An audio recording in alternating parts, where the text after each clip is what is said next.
Je pense qu'on peut commencer. Du coup, bonjour à tous. J'espère que vous allez bien. Ce live va être spécial au concours BCE pour les épreuves qui vont pas tarder à commencer pour mardi. Je me présente. Je m'appelle Dilara Malu. Je suis à l'IMTBS. Je suis en première année PGE. J'ai fait une prépa ECS juste avant. Cassandra, je te laisse la parole. Yes. Alors moi, je suis Cassandra, je suis actuellement en deuxième année section English Tract à IMTBS et j'ai fait une prépa option économique ECE au lycée Henri Moissan à Meaux. Très bien. Du coup, j'espère que ce live va vous plaire et qu'il pourra répondre à certaines questions que vous vous posez avant vos épreuves. À savoir que ce live concerne toutes les filières, que ce soit ECS, ECE, ECT ou même les filières littéraires. Si vous avez des questions, n'hésitez pas à les poser dans le chat, on y répondra avec grand plaisir. Alors, également, si vous voulez des fiches de révision, l'IMT vous propose des fiches de révision pour que vous alimentiez vos révisions à partir de mardi, donc que ce soit en mathématiques, en géopolitique, en n'importe quelle filière. Vous retrouverez ces fiches de révision en lien dans notre biographie. Voilà. Du coup, j'espère que vous stressez pas trop. Je sais, enfin, j'ai vécu avec ces révisions-là et en soi, c'était un peu stressant, mais bon. Après, faut déstresser, faut se dire que ça va passer. Et puis au final, j'espère pour vous que vous aurez l'école que vous voudrez et que tous vos efforts porteront ses fruits. C'est quelque chose à ajouter, Cassandra, pour le coup. Bon courage, moi je l'ai pas du tout, moi j'ai pas passé le concours en période de Covid donc je vois pas trop, donc vraiment bon courage à vous. Ouais, c'est vrai qu'en période Covid, moi je l'ai vécu en période Covid l'année dernière et c'est vrai que c'était assez stressant au début parce que c'était tout nouveau, etc. Mais bon, là, dites-vous que vous êtes en train de vivre vos périodes de révision, vos concours en bonne période, on va dire, parce que moi, je l'ai vécu vraiment quelques mois après. Moi, c'était au mois de juin que j'ai passé mes concours et on n'a pas eu d'euros. Alors que vous aurez vos euros et évidemment, on sera ravis de vous accueillir si vous serez à l'unité de la l'IMT. Bon, après, ce qui est bien, c'est que de toute façon, on n'est pas techniquement vraiment confiné, on a juste un couvre-feu. Donc, en soi, si entre les épreuves, vous avez envie de vous détendre, vous pouvez toujours sortir, aller au parc, prendre un petit bol d'air et tout pour vous aérer, pour décompresser des écrits de la journée. Donc, ça, c'est plutôt pas mal, ça, dans tous les cas. C'est vrai que c'est assez important d'aller vous aérer l'esprit, de se dire, bon, ok, je passe mes révisions, enfin, je passe mes écrits, etc. Et puis après, je vais prendre l'air, je respire un bon coup parce que c'est assez important. Quand on révise, des fois, on a la tête un peu assez grosse, on se dit, oh là, mon Dieu, il y a plein d'informations. Mais n'hésitez pas à les sortir, à prendre l'air, voilà, à vous remettre en esprit, etc. Et puis vous dire, de toute façon, on va passer les concours. Dans tous les cas, vous allez être devant un petit feuille et puis au final, il faudra écrire ce qu'il faudra écrire. Du coup, alors on va faire un petit rappel sur les épreuves en ce qui concerne les coefficients, etc. Donc nous, en ce qui concerne avec l'IMTBS, pardon, vous allez, enfin les coefficients en ECS, le plus gros coefficient c'est sur les maths et sur les langues, il me semble.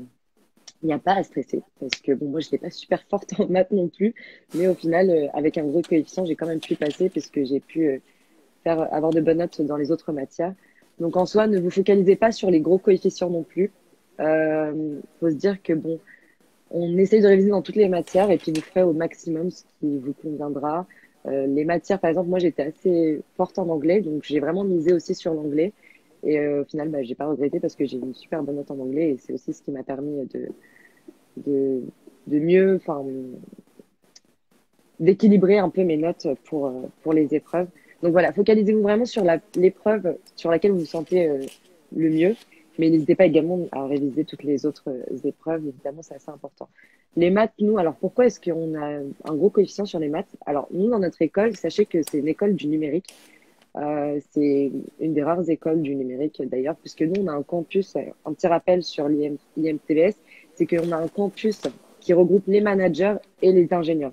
Et c'est assez rare, on va dire, sur les écoles de commerce. Et ça vous fait créer même des liens avec des ingénieurs. Au final, vous vous dites, c'est pas mal. Enfin, vous avez des liens avec des ingénieurs. Même si vous avez, par exemple, du mal avec des matières du numérique, vous pouvez demander de l'aide à des ingénieurs et c'est assez. Enfin, il y a des liens qui se créent et puis il y a une sorte de solidarité qui se crée qui se crée au sein de l'école, que ce soit entre manager et ingénieur. Et après, si aussi on est axé sur l'anglais, il y a un gros coefficient aussi sur l'anglais parce que IMPBS se concentre beaucoup également sur l'international. Et voilà. Donc l'anglais, c'est assez important pour nous. Puis comme Cassandra le fait, vous pourrez faire à partir de la deuxième année en English Track. Donc, Ouais, tout en anglais, tous les cours. Vous serez avec des étudiants aussi internationaux parce qu'on a beaucoup d'étudiants internationaux qui viennent à l'école. On a beaucoup d'Indiens et de personnes qui viennent d'Asie principalement. Donc ça aussi c'est une richesse et donc pour communiquer avec eux. Donc voilà, c'est l'anglais, c'est indispensable. Et puis après faut voir sur le long terme aussi, c'est-à-dire que sur le monde du travail, vous serez obligatoirement forcé à parler anglais après. mhm. Mais du coup, comment est-ce que tu as vécu, toi, enfin, tes concours, vu que c'était hors période Covid? On va dire, on va oublier la période Covid en soi, parce que bon, enfin, ils passent quand même leur concours en soi, même s'il y a Covid ou pas Covid, dans tous les cas, ils seront devant leur copie. Comment est-ce que toi, tu as vécu tes épreuves, Cassandra? Tout d'abord, moi, quand je suis allée passer mes épreuves, j'étais avec des amis, donc j'étais très bien entourée.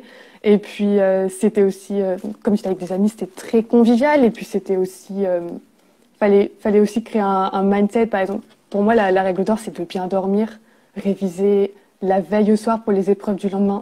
Je trouve que ça sert strictement à rien. Vaut mieux être bien reposé, les neurones bien ouverts pour que dans tous les cas, après, je puisse être vraiment au taquet sur toutes les épreuves et pas tout rabâcher comme ça la veille au soir en me disant mais en fait je sais rien du tout alors que c'est faux parce qu'il y a eu toutes les semaines de révision avant, on sort de 2 ans de prépa, donc au bout d'un moment il faut aussi laisser place à la digestion de tout ce que vous avez accumulé et principalement pendant les semaines de révision parce qu'elles sont assez intenses et souvent c'est là où on a des gros pics de productivité, ce qui est très intéressant. Et puis après, non, vraiment y aller détendu. Et puis après, donc nous, vu qu'on n'était pas du tout confinés, de toute façon, après, donc, on sortait un petit peu les week-ends pour changer d'air et puis vraiment créer une ambiance où il fait bon vivre pour aller aux épreuves le plus sereinement possible. Mhm. Effectivement, parce que quand on passe les 2 ans, certes, on se dit au final, enfin, on a acquis plein de connaissances, d'informations, etc. Mais devant votre copie, forcément, tout va vous revenir et puis ça va aller du tac au tac, vous allez tout remplir et puis peu importe le sujet, vous aurez forcément quelque chose à dire, que ce soit en géopolitique ou en maths, vous aurez bien des petits points à gratter par-ci, par-là. En anglais, enfin, vous avez plein de vocabulaire normalement, des méthodes de structure, comment structurer une phrase, etc. Tout ça, vous l'avez appris en 2 ans et normalement, devant votre copie, vous n'avez pas à stresser. Vous vous dites, de toute manière, je suis devant ma copie, vous n'allez pas réviser 5 minutes à l'avant. Vous pouvez pas de toute façon réviser 5 minutes avant enfin, ce que vous avez appris sur 2 ans. Donc forcément, vous allez vous mettre devant votre copie et vous dire, bon bah voilà, je suis devant ma copie et maintenant à moi de d'écrire ce que je sais et à moi de formuler la manière la plus pertinente pour avoir la meilleure note possible. Euh, Après, aussi sur les méthodes, sur les écrits, bon, je pense que vos professeurs vous les ont précisés. En anglais, vous avez la version et le thème, la traduction du français à l'anglais et de l'anglais au français. Bon, tout ça, vous savez. Mais en soi, surtout, dites-vous qu'il faudrait que votre correcteur vous comprenne et comprenne ce que vous écrivez. Non seulement sur la méthodo, mais également la lisibilité. C'est assez important. Soyez bien, enfin, expliquez bien ce que vous voulez faire passer comme idée quand vous faites votre essai. Et en mathématiques aussi, n'oubliez pas d'encadrer vos résultats parce que c'est assez important d'encadrer vos résultats. Apparemment, si on n'encadre pas, ça peut, le professeur, si On est un petit après, peu à l'amende, ouais. c'est ça exactement, genre il va se dire, c'est peut-être pas un résultat, il pense peut-être qu'il n'est pas arrivé, voilà. Enfin, au final, quand vous arrivez à votre résultat, n'hésitez pas à encadrer. Enfin, c'est surtout, c'est pas n'hésitez pas, c'est encadrer bien le résultat. Et puis, voilà, normalement, ça devrait le faire. Ensuite, Non, de toute façon, la clarté, c'est pour toutes les matières. Que ce soit au absolument. niveau la qualité de l'écriture, faites toujours des phrases courtes, lisibles, compréhensibles, et même au niveau de calligraphie. Moi, j'ai une écriture absolument terrible, donc il a fallu que j'écrive droit sur toutes les épreuves, quitte à avoir le poignet cassé à la fin. Mais le correcteur, il va lire 200 à 300 copies. Donc même si c'est pour les dissertations, si vous n'êtes pas clair dès le début, si votre écriture elle n'est pas lisible, ils vont pas du tout s'attarder sur vous. Là, c'est plus les petits DS que vous passez quand vous étiez en prépa, que ce soit le samedi matin ou autre jour dans la semaine, où vos professeurs ils disaient bien attentivement tout ce que vous étiez en train de dire pour que après vous puissiez avoir un retour le plus pertinent possible. Là, ils font pas ça au concours. Donc vraiment pensez au correcteur qui vous lit. Et ça, c'est une petite nuance comparée à tout ce qu'on a pu vivre en prépa après. Et sachez que enfin, c'est une petite piqûre de rappel. N'oubliez pas que les professeurs qui vous corrigent, ils ont beaucoup de copies avant vous à corriger. Donc en soi, au moment donné de la journée, ils en ont assez marre, mais ils vous corrigent quand même. Mais c'est pour ça, la meilleure chose à faire, c'est vraiment de bien écrire et de faciliter la lecture au correcteur de sorte à ce qu'il puisse avoir du plaisir limite à corriger votre copie et à se dire, bon, bah, on va essayer de faire un effort sur la note. Ouais, puis surtout, pour, faut vous différencier parce que vous êtes au concours. Mm. Donc, quand je pense aux matières comme la philosophie, l'éco, même les langues, les commentaires d'anglais, c'est par exemple en philo, vous avez eu certainement mais des centaines et des centaines de références. En soi, elles sont toutes aussi pertinentes les unes que les autres, mais le mieux pour moi, ma façon de procéder, ça a été d'en choisir max une quinzaine et de vraiment les connaître sur le bout des doigts, que ce soit le nom de l'auteur, bien savoir l'écrire forcément, le nom de l'ouvrage, la date, de sorte à ce que je puisse les articuler de façon à ce que, peu importe le sujet, j'ai pu en faire des liens. Et même au-delà de ça, faites confiance à votre brainstorming. Parce qu'il y a ce que vous avez appris en prépa, mais il y a aussi toute votre culture générale qui vous est propre, toutes vos propres références, pour que vous puissiez vous distinguer de la sorte. Et ce qui m'a valu de très bonnes notes après en philo, agréablement surprise. Donc différenciez-vous aussi, soyez très clair, soignez bien l'introduction. Parce que l'introduction, c'est ce qui va introduire toute votre copie. Donc si vous n'êtes pas clair dès le début, c'est assez laborieux pour le correcteur après de continuer à lire votre copie. Effectivement. Et c'est vrai que quand vous avez une petite amorce à mettre au début d'une dissertation de géopolitique, par exemple, ou même en philo, c'est assez important. Enfin, vous différencier sur cette amorce montre que vous avez des références que vous allez chercher de vous-même et que finalement, vous n'avez pas cherché à apprendre avec les autres. Donc, moi, c'est ce que j'avais fait un jour durant une disserte et je me rappelle, c'était ma meilleure note de disserte que j'ai pu avoir. C'était quand j'ai trouvé une amorce, je sais pas, que j'avais retrouvée dans un livre. Et quand j'ai mis cette amorce-là, le professeur a été surpris en mode, elle a trouvé une belle amorce, quoi. Donc, c'est pour ça, comme a dit Cassandra, n'hésitez pas à vous différencier des autres et vraiment, c'est assez important parce que c'est là où vous ferez la différence et que c'est là que la note excellera, du coup. Ouais, je te suis à fond sur l'amorce. Toi, c'était quoi ton thème en philo, Moi, l'année où c'était tu t'as sur le passé? désir. Le désir? Mm. Ok. Ouais, moi, c'était un peu avant, c'était sur le corps. Et pareil, mais aussi grosse différenciation sur l'accroche. C'était quelque chose, on n'avait absolument pas parlé en cours.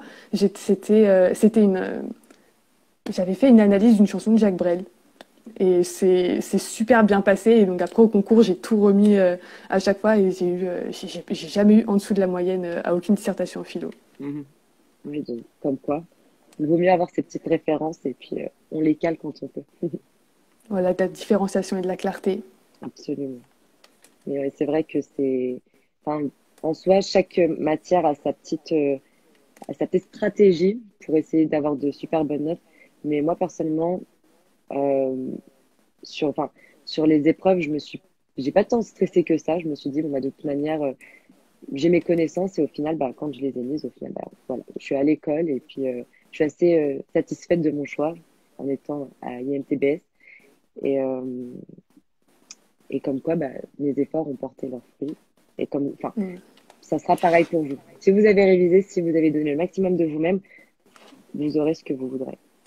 Ça, Après, oui, réviser, c'est important, mais je trouve aussi qu'il faut être futé. Toi, comme tu as fait ECS, je sais pas si c'était comme ça pour toi en maths, mais nous, je me souviens par exemple, c'était sur de l'algèbre. Donc, on avait, je sais plus, on pouvait avoir deux grosses parties qui faisaient 2 pages. Et puis, lisez bien les énoncés parce que souvent, il y a mm, les réponses qui sont un peu en dessous. Donc, il m'est déjà arrivé de commencer un exercice par la fin et de tout remonter parce que des fois, bon, il y avait peut-être une formule, je me souvenais plus trop où étaient les chiffres. Et puis après, j'avais tout bon, vraiment, l'algèbre, faites ça bien. Scilab aussi, c'est des points tellement donnés. ouais, Vraiment, faites tous les absolument. Scilab. C'est vraiment bateau et vous pouvez vraiment voir, je sais pas, peut-être 4 points faciles. Ouais. Et 4 points, c'est pas négligeable en maths au Mm. concours. Et Donc surtout, c'est soit de futé. Scilab, on le réutilise beaucoup à IMTBS, puisque vous pourrez avoir des cours de programmation, etc., si vous avez la chance d'être dans notre école. Et c'est assez intéressant en soi, et Scilab va beaucoup vous aider. Donc, comme quoi, vous gagnerez des points faciles, et ça pourra même, donc, du coup, vous entraîner à nos cours. Donc voilà, c'est assez, c'est assez important, quoi. Soyez futés. Exactement. Mais comme disait aussi Cassandra, en mathématiques, j'ai fait l'erreur l'année dernière durant mon épreuve de pas lire tout l'énoncé avant. Et il y avait une Non! information qui me manquait et l'information qui me manquait pouvait me rapporter un point. Bon, après, c'est passé, mais vraiment, lisez bien vos énoncés, faites attention à ce que vous lisez et faites attention aux réponses que vous donnez et s'il y a bien un fil conducteur entre tout ce que vous dites. Là, on a une petite question de Amine. Les euros se passent comment à IMTBS? Moi, j'ai pas passé d'euros parce que j'étais en période Covid l'année dernière, mais Cassandra, si tu as une réponse à apporter. J'ai eu un coup de soleil le jour des euros, il faisait beaucoup trop beau et beaucoup trop chaud. Et non, c'est donc quand vous allez faire les euros, vous serez accueillis par des admisseurs. Donc ils sont là vraiment pour vous prendre en main. Vous n'êtes pas lâchés comme ça sur le campus parce qu'il est quand même d'une taille. Enfin ça c'est relativement grand. Et donc après donc vous allez vous présenter et puis après ils vont vous dire vos ordres de passage et puis donc vous serez dans notre grande salle le forum. Il y a des petits drapeaux de tous les pays. Et puis après, quand ce sera votre heure, de toute façon, les admisseurs, ils vont venir vous chercher, ils vont vous accompagner jusqu'à la salle. Donc il y a vraiment après aucun souci. Puis après, c'est le midi, vous emmène manger au Ritz, enfin, à la cantine. Et puis vraiment, vous êtes encadré de A à Z. Vous allez avoir des petits amphis de présentation. C'est vraiment convivial. Vous allez voir, de toute façon, les admisseurs, ils sont très très gentils. Il n'y aura pas de souci avec ça. Donc Intéressant le c'était maximum. oui, donc en épreuve, on avait quoi? On avait donc forcément les langues. Donc, nous, les langues, c'était un document audio, il me semble. Mais c'était un document audio, puis vous avez peut-être une vingtaine de minutes, une quinzaine, une vingtaine de minutes pour vous préparer. Donc, c'est vraiment comme l'école en prépa. C'était, vous faites votre plan, et puis après, vous débouchez. Après, c'est une petite conversation avec le jury. Donc moi je suis tombée sur des jurys très sympathiques, donc j'ai eu pas mal de chance. Et puis pour les entretiens de personnalité, c'est un peu comme, c'est exactement comme en prépa. Donc nous on avait deux jurys, et puis j'avais le prof d'arabe et la prof de marketing digital. Et généralement ils sont très sympas et franchement ça s'est bien passé. Donc après suivez aussi bien les conseils qu'on vous a donnés quand vous étiez exercé en prépa si vous avez eu des petites préparations pour ça. Ça peut vous faire gagner énormément de points. Mm. En prépa, en prépa, je revenais de loin. J'avais trop baptisé mon jury une fois et puis après, mon prof m'a recoaché. Et puis, gros miracle aux euros à l'école, j'ai eu 18. Donc vraiment, ça peut être des points donnés qui peuvent vous faire remonter drastiquement. Donc Mm. vraiment, donnez-vous à fond sur les euros. Ça peut vraiment être aussi déterminant. Effectivement. Ouais. C'est vrai que moi, des euros blancs que j'ai pu faire et des entretiens blancs que j'ai pu faire dans l'école, pour parler des euros blancs, en soi, c'était pas, enfin, on apprend des choses, comme aux écrits, on les recale dans notre oral. En soi, il n'y a pas, enfin, Annie, t'as l'air stressée, mais t'as pas à stresser. Enfin, vraiment, c'est naturel au final. Enfin, tu parles, durant notre école, du coup, bah, tu recales un peu ton vocabulaire que tu as appris, etc. Et dans ton entretien de motivation, parle de toi. Par contre, ça sert à rien de mentir. Ne montez pas sur vos expériences ou n'importe quoi. Il faudra dire vraiment qui vous êtes. Et le jury, de toute manière, enfin, en soi, le jury n'a aucun intérêt à vous piéger. Le but du jury, c'est vraiment de savoir si votre profil convient. Et si vous êtes déterminé à rentrer dans l'école en soi, enfin, ça sera naturellement possible. Vous direz ce que vous avez, enfin, votre profil, qui vous êtes vraiment. Et en soi, enfin, il n'y a pas à stresser. Vous vous dites, bon, bah, c'est bon. Je veux rentrer dans cette école, je ferai tout possible, que ce soit en col ou en entretien de motivation. Et honnêtement, tout se passera bien. Voilà, vous vous montrez motivé et vraiment, Mm. à travers votre personne, il faut expliquer pourquoi est-ce que c'est une évidence que vous soyez à l'école. C'est vraiment ce qui doit leur sauter aux yeux au jury. Mm. Et vraiment, si vous arrivez à faire ça, généralement, après, c'est bon. Après, c'est vraiment une petite conversation parce qu'il y a quand même un temps requis. Une fois qu'on a fait des présentations, on parle un petit peu. Après, c'était une conversation avec tout le monde. Regardez bien les deux jurys, adressez-vous à tout le monde, Mm. parlez distinctement, clairement. Restez calme, de toute façon, ils vont pas vous manger, donc ça va bien se passer. Donc, non, vraiment, il n'y a pas à stresser pour les euros. J'ai trouvé ça vraiment plus convivial, parce que c'est pas comme les écrits où vous êtes tout seul avec votre feuille, vous parlez pas. Là, vous pouvez enfin aller parler au jury, vous pouvez aussi leur poser des questions. Donc vraiment, non, les oraux, c'était vraiment très convivial. En plus de l'ambiance que les admisseurs vous mettent vraiment dans un petit cocon vraiment confortable. Donc il y a pas de souci pour les oraux dans notre école. Alors, je mets juste en commentaire fiche de révision disponible sur le lien dans notre bio. Je vais épingler le commentaire comme ça, chacun saura. Donc, je le répète, nous avons IMTBS vous propose des fiches de révision pour vous accompagner durant vos révisions. Donc, du coup, pour y accéder, en fait, on a un lien dans notre bio. Vous rentrez dedans, vous mettez vos coordonnées et puis vous avez accès à nos fiches de révision. Donc, que ce soit, comme je vous ai dit, pour la filière ECS, ECE, ECT ou les filières littéraires. Hop. Non, j'ai pas mis le commentaire. Voilà.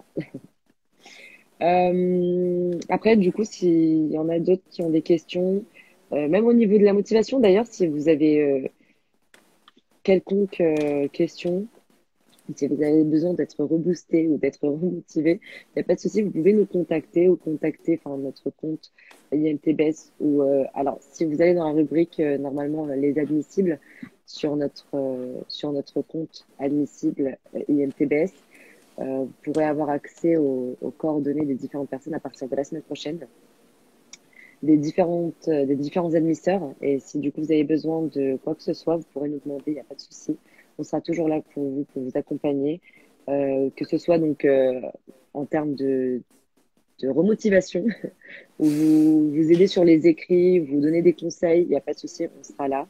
On vous accompagnera tout au long jusqu'aux oraux et on sera, comme je vous ai dit, ravis de vous accueillir sur notre campus. Et vous verrez que c'est un campus à l'américaine, c'est assez spécial. Si ça peut vous motiver, on a un campus à l'américaine, vraiment. Enfin, il y a beaucoup d'étudiants en soi qui apprécient ça chez nous à l'IMTBS.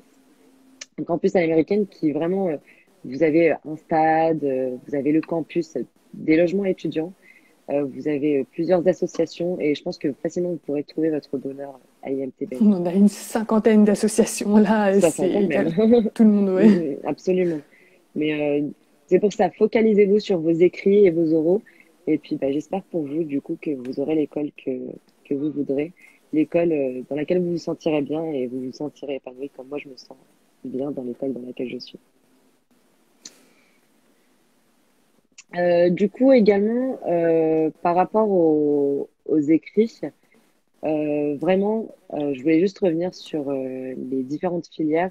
Focalisez-vous bien sur les épreuves sur lesquelles vous vous sentez bien. C'est le plus important puisque c'est là où vous allez gratter le plus de points. Plus vous vous sentez à l'aise dans une épreuve, plus vous allez vous dire, bon, voilà, je vais déjà miser un gros package sur cette épreuve-là. Et en soi, sur les autres épreuves, vous aurez juste à vous donner plus que vous ne pouvez. Mais quand vous êtes déjà à l'aise sur une épreuve, en soi, ça vous apporte déjà un gros plus. Et c'est assez important. Voilà. Ouais, cuirasser vos points forts. Il faut Exactement. que ça cache les points faibles, vous les met un Absolument. peu sous le tapis, mais il y a quand même il y a les prérequis de l'orthographe, la clarté, c'est indispensable.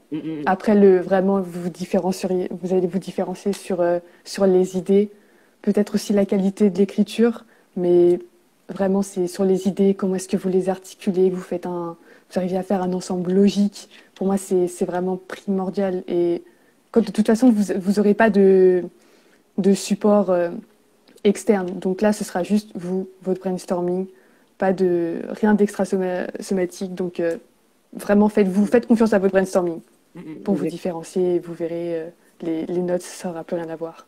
Et utilisez bien votre brouillon parce que moi, avant la prépa, je me disais, mais le brouillon, ça sert un peu à rien. J'y allais vraiment au feeling.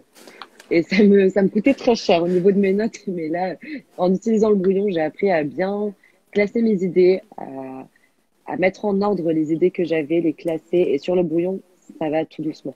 Vous faites votre plan et en soi, normalement, vous avez un fil à suivre et puis normalement, tout devrait bien se passer. Et comme Cassandra le soulignait, l'orthographe, vraiment les profs qui corrigent, ils sont assez à cheval sur l'orthographe. Donc soignez bien votre orthographe. Ouais. De toute façon, sur le brouillon aussi, peut-être l'introduction Non, moi, je sais que j'écrivais un petit peu l'introduction parce que bon, je me Ouais. dis, on commence par ça, donc autant on commence bien. Donc vraiment, j'écrivais quand même quelques phrases de mon intro pour bien structurer le tout. Et puis après, pour le reste du plan, ça partait un peu en plan vraiment bien détaillé de toutes les idées, les exemples que je voulais aborder. Et si vraiment j'avais le temps, peut-être la conclusion, et encore la conclusion, c'est à la fin, je l'improvisais. Mais faire quand même très attention. C'est Mais vrai que vraiment, la conclusion, l'introduction, posez-la sur mm, papier, sur brouillon d'abord avant. vraiment, en fait, les profs, conclusion que vous faites, parce que c'est assez important, c'est ce qui va, c'est ce qui détermine en fait votre, le fait d'être soigneux, d'être minutieux dans votre copie. Donc c'est vraiment assez important. Ne les bâclez surtout pas. C'est vraiment les deux trucs qu'il faut réussir dans votre dissertation sont à réussir, c'est l'introduction et la conclusion. Et de là, en fait, parce que l'introduction, en fait, c'est vraiment le premier visuel que le prof a de vous. Et c'est la première chose, c'est la première idée que le prof se fait de vous. Donc c'est pour ça, soignez vraiment votre départ dans cette introduction. Et puis vous verrez bien que ça ira de fil en aiguille. Et puis vous arriverez à la fin de votre épreuve, vous direz, c'est fini.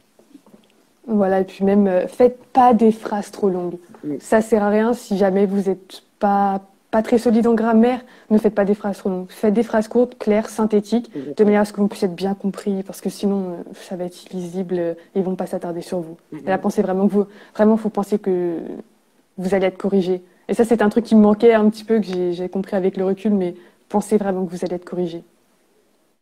Mm, mm. C'est vrai. Après, c'est vrai que souvent on se dit, bon, bah, on va faire des phrases longues, ça va faire un peu en mode, on a une réflexion derrière, etc. Mais non, vraiment, faut être synthétique. Les profs ne cherchent qu'à vous comprendre, en fait. Parfois, quand on se lance dans des phrases longues, on se perd dans notre propre phrase. Donc, ça sert à rien. Vraiment, faites des phrases courtes, synthétiques, et puis là, vous verrez que le prof aura plus de facilité à vous comprendre. Et en ayant plus de facilité à vous comprendre, il saura le fil que vous avez créé au fur et à mesure de votre dissertation. Et de là, bah, votre note sera de plus en plus meilleure, quoi. Yes, relisez-vous bien aussi. Mm.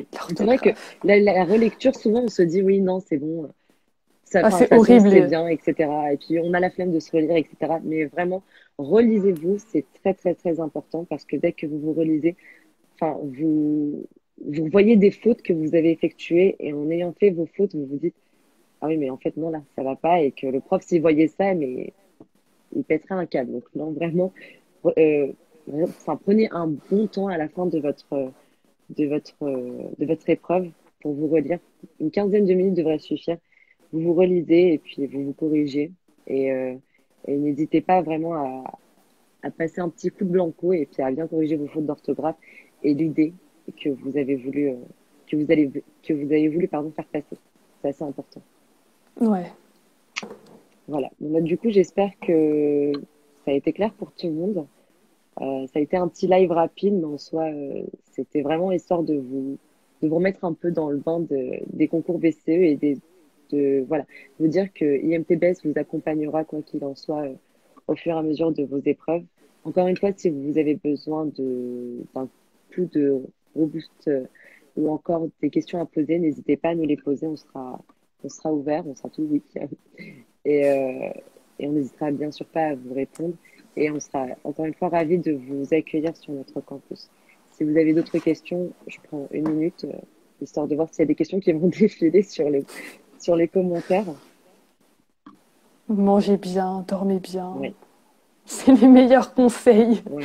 Les veilles de concours. Ah, c'était pas si terrible. Au bout d'un moment, en plus, ça dure sur un mois. Au bout d'un moment, après écrit comme, j'étais en mode, la routine. J'ai l'impression que c'était ça toute ma vie. Donc, vraiment, à la fin, Absolument.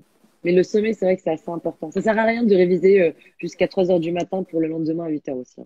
Ça, oubliez. C'est assez sinon, important de se dire, vous allez pas comprendre les c'est consignes. ça. Ah, putain. Ça s'endormira sur la copie, non, vaut mieux pas. Dormez bien, profitez du temps de sommeil que vous avez. Révisez jusqu'à une heure précise et puis après vous dormez, vous vous reposez et le lendemain, on prend en vous. Comme Ouais, ça, puis ça sert à rien de ramener 40 tonnes de nourriture sur la table. Vous aurez pas le temps de manger en épreuve, d'accord? Enfin, c'est des gens qui ramenaient mais vraiment tout, toute une armée de gâteaux. Oh. Non, mais c'est vrai. Alimentez-vous bien, dormez bien et donnez le maximum. Voilà. Mais j'espère que ce live vous a plu. J'espère que du coup, tout se passera bien. On croit en vous et, euh, et on espère que vous donnerez le maximum de vous-même et que, comme dit Marie, Ilem, Yannis et Lucie aussi, ça va le faire. Vous inquiétez pas, vous en êtes capable. Et donner le maximum, ça c'est le plus important. Merci à tous d'avoir Mais oui, regardé ce allez. live et à Merci à bientôt. tous, bon courage. Bon courage, à bientôt.